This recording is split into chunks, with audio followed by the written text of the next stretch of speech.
Hello everyone.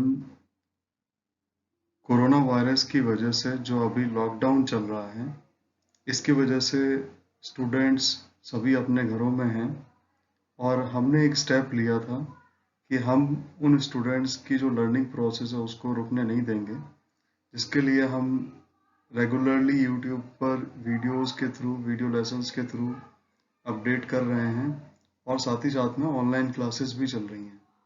तो हम आप सभी लोगों से ये चाहेंगे कि आप सभी लोग हमारे इस इनिशिएटिव को सपोर्ट करें, हमारे यूट्यूब चैनल को सब्सक्राइब करें और जितना ज़्यादा से ज़्यादा हो सके उतना ज़्यादा हमारे इस यूट्यूब चैनल को शेयर करें, स्पेशली उन स्टूडेंट्स तक जो अपने घरों में अभी हैं।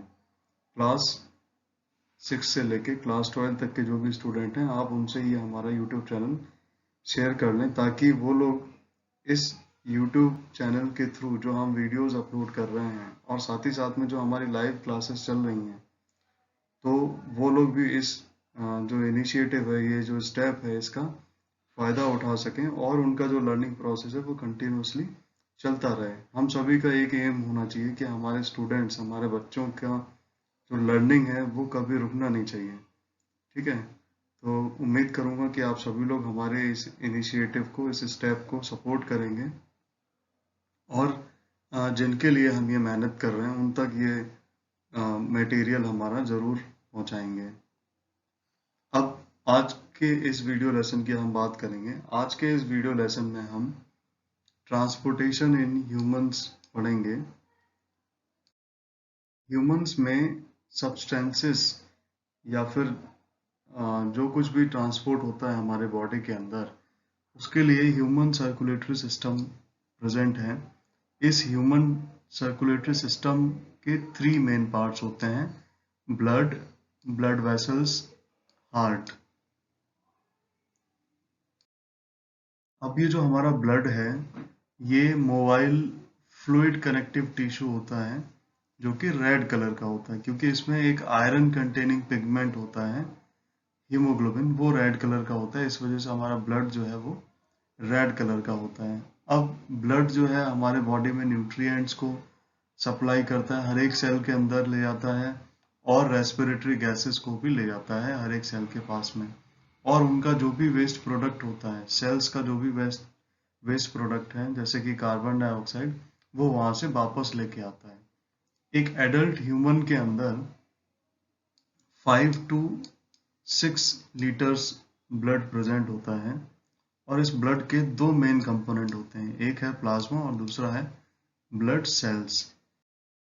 अभी हम यहाँ पर सबसे पहले बात करेंगे प्लाज्मा की। तो प्लाज्मा ब्लड का मैट्रिक्स होता है, इसको हम बोलते हैं transparent fluid matrix of blood.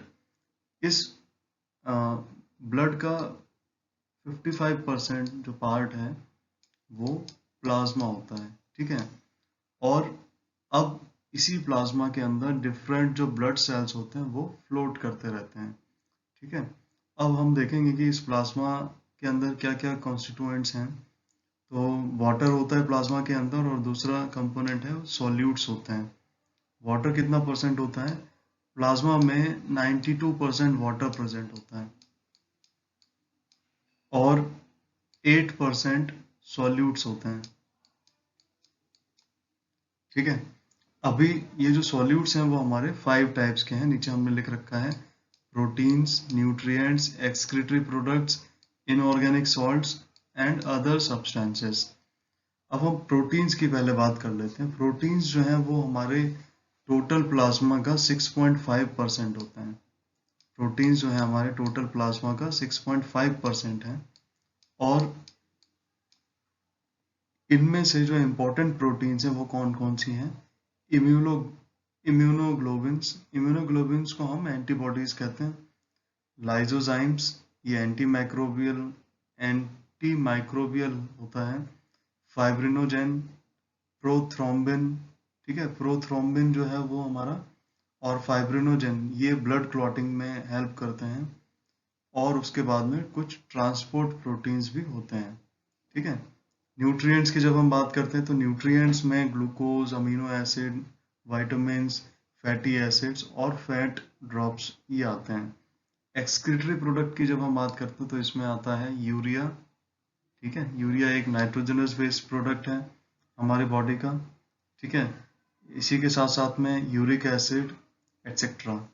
Inorganic salt में तो सोडियम एंड क्लोराइड ये आते हैं इनऑर्गेनिक इंग्रेडिएंट्स में। ठीक है, और ये इनऑर्गेनिक सॉल्ट्स जो हैं वो 0.9% होते हैं प्लाज्मा के अंदर, 0.9%। ठीक है, और अदर सब्सटेंसेस में आते हैं हमारे मेटाबॉलिक गैसेस, जैसे कि oxygen, carbon dioxide. Other substances में हार्मोन्स आते हैं, कोलेस्ट्रॉल, हेपेरिन आता है। हेपेरिन क्या होता है? ये एक ब्लड के अंदर प्रेजेंट एक कंपोनेंट होता है जो ब्लड को कोagulate नहीं करने देता ब्लड वेसल्स के अंदर। अब हम बात करेंगे ब्लड सेल्स की। तो ब्लड सेल्स जो हैं वो हमारे ब्लड का 45% पार्ट है। 55% क्या था? हमारा प्लाज्मा था। 45% में सेल्स होते हैं। अब ये ब्लड सेल्स जो हैं वो हमारे 3 टाइप की होती हैं: red blood cells, white blood cells and platelets. अब हम सबसे पहले बात करेंगे रेड ब्लड सेल्स के बारे में। पढ़ने से पहले इस वीडियो लेसन को आप देखिए, जरा सा वीडियो ट्यूटोरियल है, ये ब्लड के बारे में आपको इंफॉर्मेशन प्रोवाइड करेगा। Let me tell you about the components of blood. Blood can be divided into red blood cells, white blood cells, and platelets. Among these, red blood cells are the most abundant. These cells contain a red pigment called hemoglobin, because of which blood appears red in color. White blood cells identify and bind foreign particles such as bacteria and viruses. They either surround and destroy the foreign particles or help in their removal. Let's come to platelets. Platelets release blood clotting chemicals at the site of injury, which then helps in the formation of blood clot.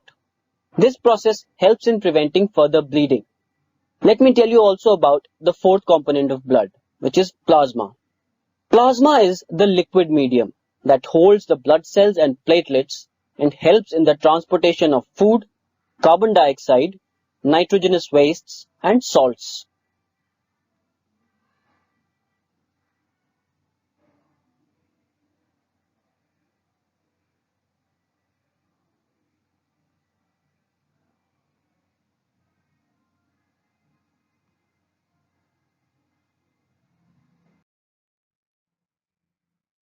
तो अभी आपने देखा कि जो हमारा blood है उसके अंदर 3 टाइप के सेल्स प्रेजेंट होती हैं, और इनके बारे में कुछ इन्फॉर्मेशन भी आपको पता चली। अब इन्हीं को मैं डिटेल में आपको बता रहा हूँ। सबसे पहले हम बात करेंगे रेड ब्लड सेल्स की।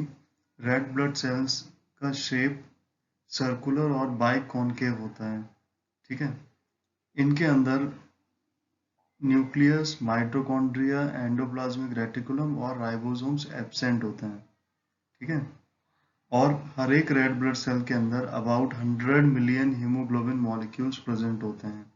हीमोग्लोबिन मॉलिक्यूल हमने आपको बताया था, ये आयरन कंटेनिंग प्रोटीन पिगमेंट है। ठीक है, जो कि ऑक्सीजन ट्रांसपोर्ट के लिए और स्मॉल अमाउंट में कार्बन डाइऑक्साइड ट्रांसपोर्ट के लिए हमारे आरबीसीज के अंदर प्रेजेंट होता है। ठीक है, ये हमारे ब्लड को रेड कलर प्रोवाइड करता है। एक हेल्दी एडल्ट मेल के अंदर अबाउट 15 मिलीग्राम हीमोग्लोबिन होता है पर 100 मिलीलीटर ऑफ ब्लड में, और हेल्दी फीमेल के अंदर 12 से 13 मिलीग्राम पर 100 millilitre of blood haemoglobin present होता है। ठीक है, number of red blood cells की बात करें तो ये 5 मिलियन पर मिलीलीटर हेल्दी मेल्स के अंदर होते हैं, और फीमेल्स के अंदर 4.5 मिलियन पर मिलीलीटर होते हैं। इनका लाइफ स्पैन अगर हम देखें आरबीसीज का, तो वो अबाउट 120 डेज होता है। ठीक है, 5 to 6 मिलियन आरबीसीज जो हैं वो डिस्ट्रॉय होती हैं और रिप्लेस हो जाती हैं हर एक सेकंड में। न्यू जो आरबीसीज हैं उनका फॉर्मेशन रेड बोन मैरो के अंदर होता है, और जो ओल्डर आरबीसीज हैं उनका डिस्ट्रॉय होते हैं जाके स्प्लीन और लिवर के अंदर। ठीक है, इस प्रोसेस को हम the process of destruction of RBCs is called haemolysis. ठीक है, इसके बाद में अब हम बात करेंगे वाइट ब्लड सेल्स की। वाइट ब्लड सेल्स जो हैं हमारे, वो कलरलेस होते हैं, न्यूक्लिएटेड होते हैं, और ये डिफरेंट शेप और साइज के सेल्स होते हैं। ठीक है, नॉर्मल जो वैल्यू है इनका वो 5000 से 8000 पर मिलीलीटर ऑफ ब्लड में ये प्रेजेंट होते हैं। लाइफ स्पैन जो है वो 12 आवर्स से सेवरल डेज तक रहता है। वाइट ब्लड सेल्स जो हैं वो दो टाइप के होते हैं, ग्रेनुलोसाइट्स एंड ए ग्रेनुलोसाइट्स। ठीक है, ग्रेनुलोसाइट में क्या होता है, लार्ज साइज के ग्रेन्यूल्स प्रेजेंट होते हैं साइटोप्लाज्म में, इसीलिए इनका नाम ही रखा गया ग्रेनुलोसाइट्स। और इनका जो न्यूक्लियस है वो लोब्स का बना होता है। ठीक है, इसके बाद जो ए ग्रेनुलोसाइट्स हैं वो उनके साइटोप्लाज्म में ऐसा कोई भी ग्रेन्यूल्स प्रेजेंट नहीं होते, और न्यूक्लियस भी विदाउट लोब्स होते हैं। मतलब दो टाइप के हो सकते हैं, मोनोसाइट और लिम्फोसाइट।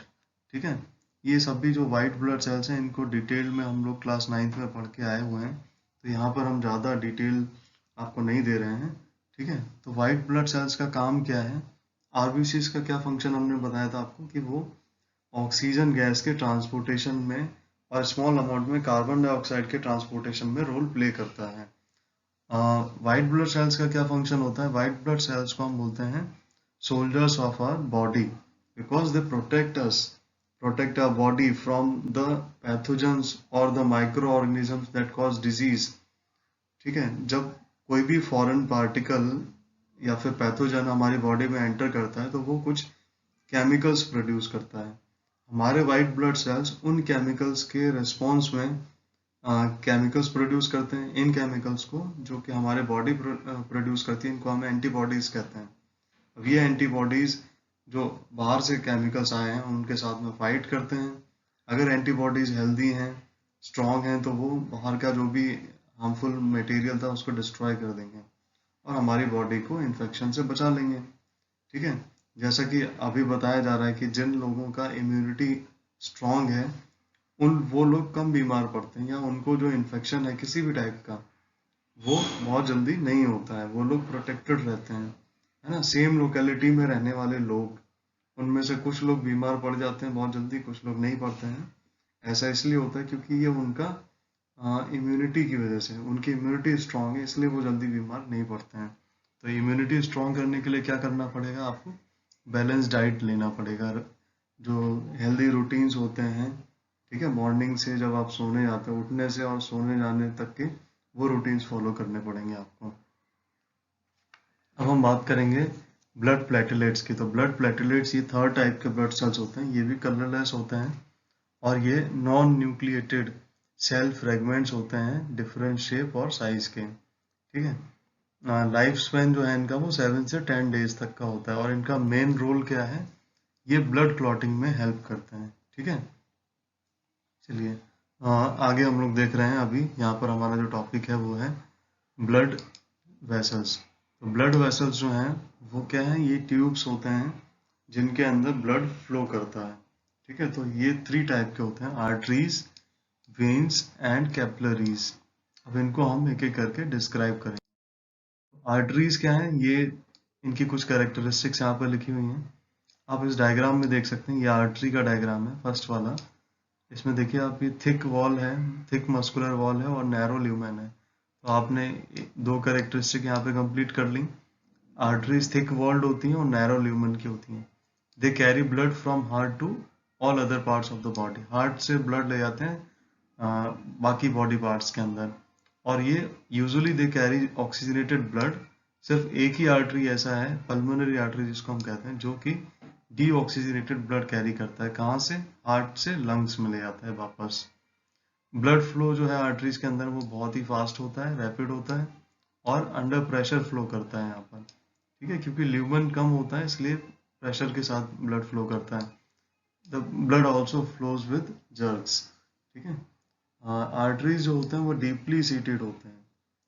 ठीक है, सिर्फ वो एक आर्टरी जो कि पल्स को फील करने के लिए, डॉक्टर्स आपका हैंड में, रिस्ट में वो आर्टरी चेक करते हैं, वहां से वो पल्स पता कर पाते हैं, है ना। तो वो सिर्फ सुपरफिशियली प्लेस्ड होता है, बाकी सभी आर्टरीज डीपली सीटेड होते हैं। यहाँ पर इंटरनल वॉल्व्स एब्सेंट होते हैं आर्टरीज के अंदर, क्योंकि ब्लड जो है वो प्रेशर से फ्लो करता है, तो वाल्व्स की कोई रिक्वायरमेंट ही नहीं है। वाल्व्स का काम होता है ब्लड के बैक फ्लो को रोकना। यहाँ पे इतना प्रेशर होता है कि बैक फ्लो तो हो ही नहीं सकता। अब हम वेन्स का देखेंगे कैरेक्टरिस्टिक्स। तो वेन्स का ये डायग्राम यहाँ पर बना हुआ है, इसमें देखिए आप, वेन्स जो है वो थिन वॉल्ड होते हैं और वाइड ल्यूमेन होता है। तो ये जो दो कैरेक्टरिस्टिक है वो यहाँ पर हमने कंप्लीट कर लिया। अब ये जो वेन्स हैं वो they carry blood from all parts of the body back to the heart. इनका काम क्या है, वापस लेके आना ब्लड को। और ये डीऑक्सीजनेटेड ब्लड कैरी करते हैं। सिर्फ एक ही वेन ऐसा है जो ऑक्सीजनेटेड ब्लड कैरी करता है, इसको बोलते हैं पल्मोनरी वेन। कहाँ से ब्लड लेके आता है, ये ब्लड लेके आ रहा है लंग्स से हार्ट के अंदर। ठीक है, यहाँ पर ब्लड फ्लो स्लो होता है, बहुत कम प्रेशर से फ्लो करता है और स्मूथली फ्लो करता है। ठीक है, और ये सुपरफिशियली सीटेड होता है, मतलब ये बॉडी में ऊपर ऊपर की तरफ जो आपको ब्लड वेसल्स दिखाई पड़ते हैं वो वीन्स ही होते हैं। इंटरनल वाल्व्स यहाँ पे प्रेजेंट होते हैं क्योंकि ब्लड बहुत स्लोली फ्लो करता है, बहुत कम प्रेशर से फ्लो करता है, तो बैक फ्लो हो सकता है ब्लड का। उसको रोकने के लिए, यूनिडायरेक्शनल फ्लो को मेंटेन करने के लिए इंटरनल वाल्व्स यहाँ पर प्रेजेंट होती हैं। ये कैपिलरीज का यहाँ पर डायग्राम बनाया गया है। कैपिलरीज जो है वो एक्सट्रीमली थिन ब्लड वेसल्स होती हैं, they are very narrow. Blood flow जो है बहुत ही स्लो होता है यहाँ पर, और इनके वॉल में फाइन पोर्स होते हैं ताकि सब्सटेंसेस का एक्सचेंज हो सके। ठीक है, अब एक आर्टरी जो है वो डिवाइड होता है पहले, फिर रीडिवाइड होता है और वो फाइनर ब्रांचेस का फॉर्मेशन करता है। इन फाइनर ब्रांचेस को हम आर्ट्रियोल कहते हैं। इस डायग्राम में आप देख सकते हैं, ये आर्टरी है, ठीक है, जो रेड कलर से रिप्रेजेंट कर रहे हैं। ये डिवाइड हो रहा है, फिर अगेन डिवाइड हो रहा है, और ये किसका फॉर्मेशन कर रहा है, आर्ट्रियोल का फॉर्मेशन कर रहा है। उसके बाद में ये आर्ट्रियोल जो है वो कैपिलरीज को प्रोड्यूस करते हैं। तो बीच में जो आपको दिख रहा है ये कैपिलरी नेटवर्क, ये जो रीजन है उसको हम क्या बोल रहे हैं, कैपिलरी नेटवर्क कह रहे हैं। फिर बाद में ये कैपिलरीज रीयूनाइट होते हैं और वेन्यूल्स का फॉर्मेशन करते हैं। ठीक है, और ये वेन्यूल्स फिर ज्वाइन होकर वेन का फॉर्मेशन करते हैं। ठीक है, तो इस तरीके से हमारे कैपिलरीज क्या कर रहे हैं, आर्टरीज को वेन से कनेक्ट भी कर रहे हैं। ठीक है, अब हम यहाँ पर आएंगे, हमारा जो सर्कुलेटरी सिस्टम है उसका थर्ड पार्ट, हार्ट। ये जो हार्ट है उसमें आप देखिए 4 चैम्बर्स होते हैं। ठीक है, पहले तो एक वर्टिकल लाइन से, वर्टिकल डिवीजन से हार्ट को हमारे लेफ्ट और राइट पार्ट में डिवाइड किया जाता है। फिर एक हॉरिजॉन्टल पार्टीशन से इसको अपर एंड लोअर चैम्बर्स में डिवाइड करते हैं। तो अपर चैम्बर्स को हम लोग बोलते हैं ऑरिकल या फिर एट्रियम, और लोअर चैम्बर्स को बोलते हैं वेंट्रिकल्स। तो जो राइट में ऑरिकल है उसको राइट ऑरिकल कहेंगे, लेफ्ट में तो लेफ्ट ऑरिकल या एट्रियम कहते हैं। आजकल हम इसको एट्रियम कहते हैं।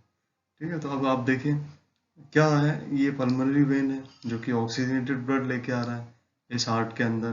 ठीक है, लेफ्ट एट्रियम में कहाँ से लेकर आ रहा है, लंग्स से लेकर आ रहा है।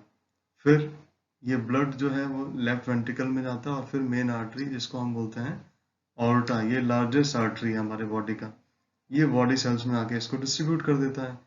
फिर जो सुपीरियर वेना कावा और इंफीरियर वेना कावा है, यहाँ से ब्लड आता है इस चैम्बर में, जिसको हम राइट ऑरिकल कह रहे हैं। ठीक है, ये डीऑक्सीजनेटेड ब्लड को लेके आ रहे हैं।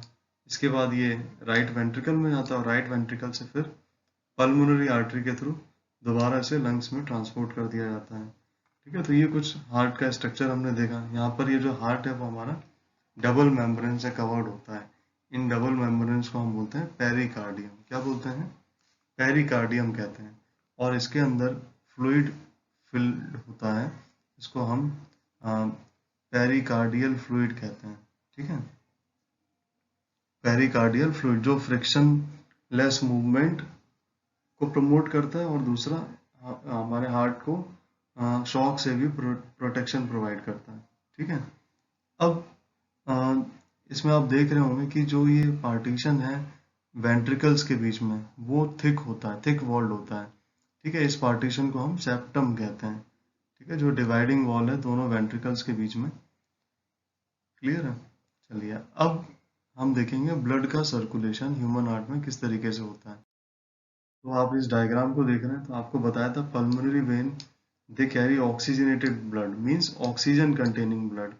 ये लंग्स से आ रहा है। लंग्स में क्या होता है, आपने देखा लंग्स में एल्वियोलाई प्रेजेंट होते हैं और एल्वियोलाई के क्लोज कांटेक्ट में क्या होते हैं, ब्लड कैपिलरीज होते हैं, तो ऑक्सीजन ब्लड में आ जाता है। वही ब्लड अब यहाँ पर आ रहा है हार्ट के अंदर, तो ये लेफ्ट एट्रियम है। फिर लेफ्ट एट्रियम से लेफ्ट वेंट्रिकल में जा रहा है, लेफ्ट वेंट्रिकल से मेन आर्टरी ऑर्टा के थ्रू ये बॉडी के सेल्स में पहुंच जाता है। हर एक सेल के अंदर ये ऑक्सीजन पहुंचेगा। फिर क्या होगा, इस ऑक्सीजन, ये जो ऑक्सीजन है वो न्यूट्रिएंट्स के साथ कंबाइन होगा, फूड के साथ कंबाइन होगा और एनर्जी प्रोड्यूस करेगा। एनर्जी के साथ साथ में कार्बन डाइऑक्साइड भी प्रोड्यूस करता है, वाटर मॉलिक्यूल्स भी प्रोड्यूस होते हैं।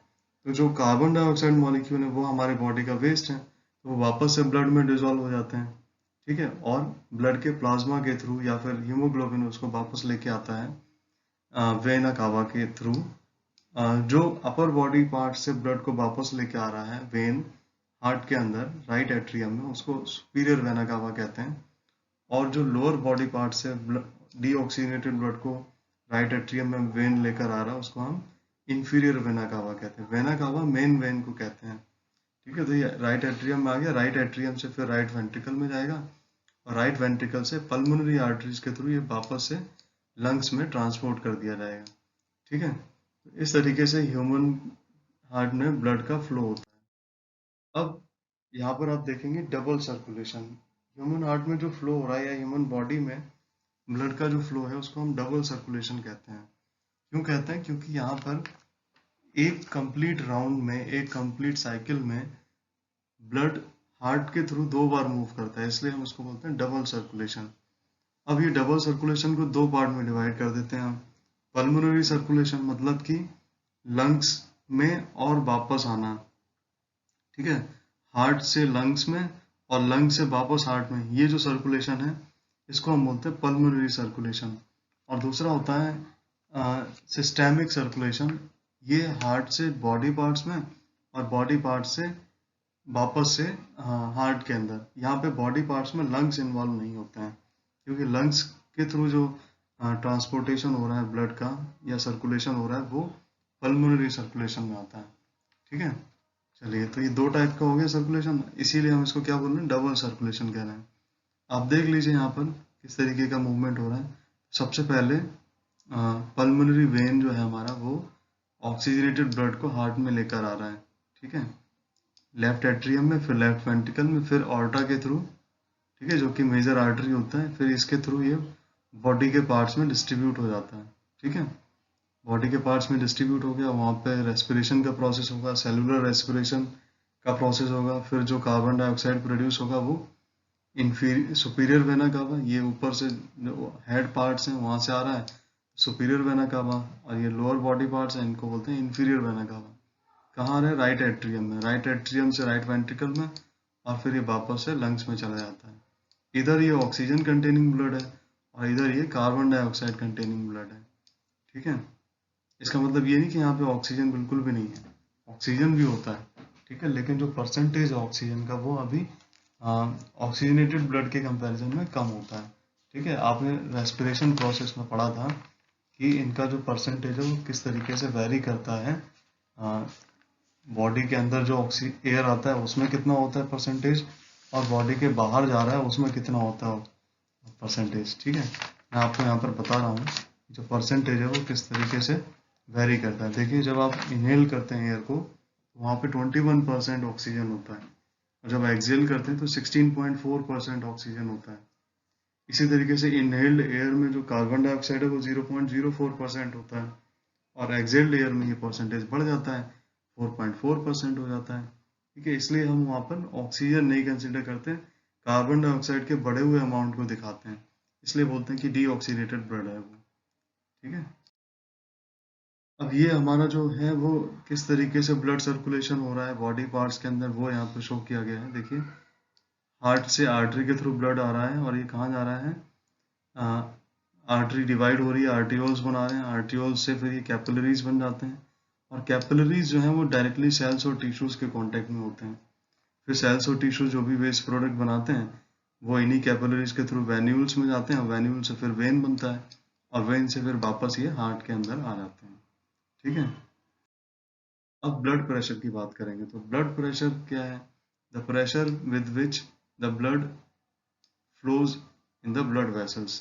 ठीक है, ब्लड जो है वो ब्लड वेसल्स के वॉल के अगेंस्ट में एक प्रेशर अप्लाई करता है जिसको हम बोलते हैं ब्लड प्रेशर। अब ब्लड प्रेशर जो है वो दो टाइप का होता है, systolic pressure and diastolic pressure. Systolic pressure क्या होता है? सिस्टोलिक प्रेशर हम कहते हैं मैक्सिमम प्रेशर को। ठीक है, सिस्टोलिक प्रेशर हम किसको कहते हैं? The maximum pressure at which the blood leaves the heart. जब ब्लड हार्ट से बॉडी पार्ट्स में जा रहा होता है मेन आर्टरी के थ्रू, तब मैक्सिमम प्रेशर होता है, उसी प्रेशर को हम क्या बोलते हैं? सिस्टोलिक प्रेशर कहते हैं। और दूसरा प्रेशर है डायस्टोलिक प्रेशर। ये क्या है? The minimum pressure in the arteries during the relaxation phase of the heart. ठीक है, तो जब हार्ट रिलैक्स करता है तब उस टाइम पे जो प्रेशर होता है उसको हम बोलते हैं डायस्टोलिक प्रेशर। अब ये जो सिस्टोलिक और डायस्टोलिक प्रेशर है वो नॉर्मली 120/80 mmHg लिखते हैं इसको हम। ठीक है, इसमें जो ऊपर लिखा हुआ है 120 वो सिस्टोलिक है, और नीचे जो लिखा हुआ है उसको हम बोल रहे हैं डायस्टोलिक प्रेशर। ठीक है, अब कभी कभी क्या होता है, हम बोलते हैं कि हाई ब्लड प्रेशर हो गया है। ठीक है, तो उसको हम क्या बोलते हैं? हाई ब्लड प्रेशर को हाइपरटेंशन। उसका एक कंडीशन यहाँ पे लिख रहा हूँ। नॉर्मली आपने देख लिया 120/80 लिखते हैं, तो हाई ब्लड प्रेशर में क्या लिख सकते हैं? 150/90। मीन्स क्या है कि दोनों ही टाइप के सिस्टोलिक और डायस्टोलिक प्रेशर बढ़ जाते हैं, तो ये हाइपरटेंशन का एक एग्जांपल है। फिर इसी तरीके से लो ब्लड प्रेशर का भी एग्जांपल आप ले सकते हैं। लो ब्लड प्रेशर को हम लोग बोलते हैं हाइपोटेंशन। ठीक है, और ये कितना हो जाए? 110 110 डिवाइडेड बाय 70। ठीक है, तो ये लो ब्लड प्रेशर हो गया। बोथ आर हार्मफुल, दोनों ही क्या है? हार्मफुल है। और ब्लड प्रेशर को मेजर करने के लिए एक इंस्ट्रूमेंट होता है, इसको बोलते हैं स्फैग्मोमैनोमीटर। ठीक है, जो आप लोगों ने देखा होगा क्लिनिक्स पर या डॉक्टर्स के पास में इस तरीके से इसको अप्लाई करते हैं। ठीक है, अब हमारा ये जो सर्कुलेटरी सिस्टम है इसका जो सेकंड पार्ट है, या फिर बोल सकते हैं कि जो ट्रांसपोर्टेशन होता है ह्यूमन बींग्स के अंदर सब्सटेंसेस का, वो उसमें एक और सिस्टम इन्वॉल्व होता है जिसे हम बोलते हैं lymphatic system. It is another fluid connective tissue that helps in the process of transportation. तो ब्लड वेसल्स के अलावा और क्या है हमारी बॉडी के अंदर? लिम्फेटिक वेसल्स भी होते हैं। ठीक है, इन ये पोर्स, जो कैपिलरीज के अंदर पोर्स होते हैं, उन पोर्स के थ्रू स्मॉल अमाउंट में प्लाज्मा, प्रोटीन्स और ब्लड सेल्स ये इंटरसेलुलर स्पेसेस में, टिश्यूज के जो इंटरसेलुलर स्पेसेस होते हैं वहां पर फिल्टर होकर आ जाते हैं। यही टिश्यू फ्लूइड फ्लूइड या फिर लिम्फ का फॉर्मेशन करते हैं। ये कलरलेस फ्लूइड होता है। ठीक है, lymph enters into tiny vessels situated in intercellular spaces, और इनको हम क्या बोलते हैं? कैपिलरीज कहते हैं, लिम्फ कैपिलरीज कहते हैं, और ये बाद में जाके लिम्फ वेसल्स का फॉर्मेशन करते हैं। आप ये देख रहे हैं डायग्राम, यहाँ पर आपको समझ में आएगा। ये लिम्फेटिक कैपिलरी है। ठीक है, और ये लिम्फ वेसल का ओपनिंग है। ठीक है, ये इंटरसेलुलर फ्लूइड है, ये सेल्स हैं, सेल्स के बीच में जो स्पेस है यहाँ पर ये लिम्फ डेवलप हुआ है। ठीक है, अब इसके फंक्शंस क्या हैं? तो लिम्फ जो है, it act as a reservoir of water, salts and digested food. ठीक है, it also carries digested food and fats from small intestine. ठीक है, lymphatic vessel they are present in intestinal villi to absorb fatty acids.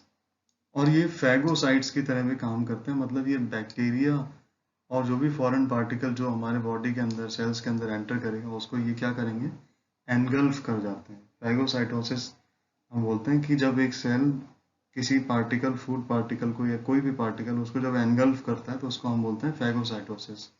जैसा कि आपने पढ़ा था amoeba में जो न्यूट्रिशन प्रोसेस होता है, the process of obtaining food by amoeba is called phagocytosis.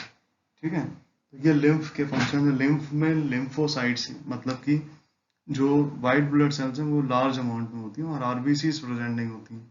इसलिए लिम्फ का फंक्शन हो जाता है कि ये हमारी बॉडी के इम्यूनिटी को बूस्ट अप करता है, बॉडी के इम्यूनिटी को फॉर्म करता है। ठीक है, तो ये जो वीडियो लेसन है वो यहाँ पर कंप्लीट होता है। और आप सभी लोगों से फिर से एक बार रिक्वेस्ट है कि हमारे ये जो हमने स्टेप लिया है कि लर्निंग जो है वो स्टॉप नहीं हो। ठीक है, लर्निंग नेवर स्टॉप्स। इस इनिशिएटिव को जितना ज़्यादा हो सके स्टूडेंट्स तक पहुँचाएं। और ये कोई इनिशिएटिव हमारी तरफ से नहीं है, ये पूरा वर्ल्ड में ऐसा है। यूनेस्को आपने यूनेस्को के बारे में आपको पता होगा, यूनाइटेड नेशन का ऑर्गेनाइजेशन है, तो उनका ये इनिशिएटिव है और हम उनके इस इनिशिएटिव को सपोर्ट कर रहे हैं। हमारा जो ऑनलाइन क्लासेस हैं वो हम लोग 2 अप्रैल से ही 2-3 अप्रैल से हमने स्टार्ट किया हुआ है ये, और कंटिन्यूसली हम उस प्रोसेस में लगे हुए हैं, और आप लोगों का सपोर्ट मिलेगा तो और मोरल बूस्ट अप होता है कि और मेहनत करके हम अपने जो भी स्टूडेंट्स हैं उन सभी स्टूडेंट्स तक ये लर्निंग का जो प्रोसेस है वो रुकने नहीं देंगे। Thank you so much.